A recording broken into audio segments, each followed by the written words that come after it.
One wild card in all of this is the part of the health care law that the Supreme Court did not uphold today. It involves a huge Medicaid expansion in all 50 states. To achieve that, the feds threatened to withhold existing Medicaid, the stuff that they've already been giving the states to fund medical care for poor people, if any state did not participate in the new expanded Medicaid program. But the court ruled that those states cannot be penalized that way for opting out of Obamacare, of this piece of it. And that is a victory for the 26 states that sued the government over the health care law. This piece of it, again, the Medicaid piece. It could, however, lead to a whole new set of issues. Namely, who now is going to pay for the very poor to get the health care that Congress put in place for them? You? Me? Federal taxpayers? Who? Joining me now, the former director of the Congressional Budget Office, Douglas Holtz-Eakin, who's president now of the American Action Forum. And his group filed a brief, a friend of the court brief, on this Medicaid issue. Doug, in terms we can understand, what did the high court do today? What the high court said was you cannot, as you mentioned, take away a state's existing funding for Medicaid if they choose not to expand it as the Affordable Care Act wanted them to. In dollar terms, then, a governor can say, well, gee, no thanks, I'm not going to do this Medicaid expansion, and those people will not go on my books. Even more striking, those very same individuals will be eligible for federal subsidies in the so-called insurance exchanges. And so governors have a very clear incentive to say no thanks to the expansion, send those people off to the exchanges to get insurance at the federal government's expense. That's going to be really expensive. So just so our viewers know, basically this law affects two main groups of people: the very poor, and they were going to get their health coverage through expanded Medicaid.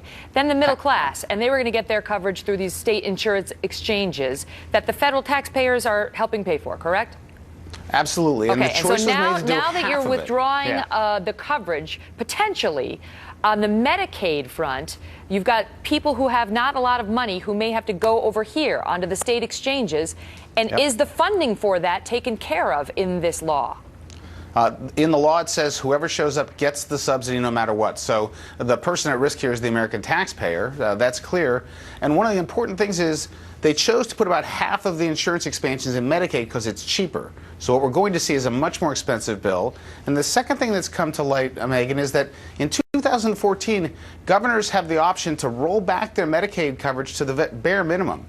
And so there will be even more people eligible for these insurance subsidies than we thought. The potential cost of this is in the hundreds of billions of dollars. Are you saying that today's ruling by the Supreme Court has added hundreds of billions of dollars to the price tag of Obamacare? Yes. There's no question it's more expensive, and it's going to be much more expensive. But it is up to the states now whether they want to participate in the program or not. The high court didn't say you can't. They said it's now up to you. Didn't the feds make it very attractive for the states to participate in this? And won't at least the Democratic-run states do it? So, I mean, how many states are we really talking about that are going to opt out of this Medicaid expansion? We don't know for sure, but the math certainly favors opting out. If you stay in, you're responsible for 10% of the cost of the expansion. If you don't, you're responsible for no cost, and those individuals in your state don't go uninsured. They get covered with a better insurance package. So if you care about the uninsured and you care about your state budget, the real incentive is to just push this cost off to the taxpayer and say no. I got to go. I need a very quick answer. Nancy Pelosi says she's not concerned about that part of the ruling at all. Should she be? Yes. That's short. Doug, thank you, sir. Thank you. Okay.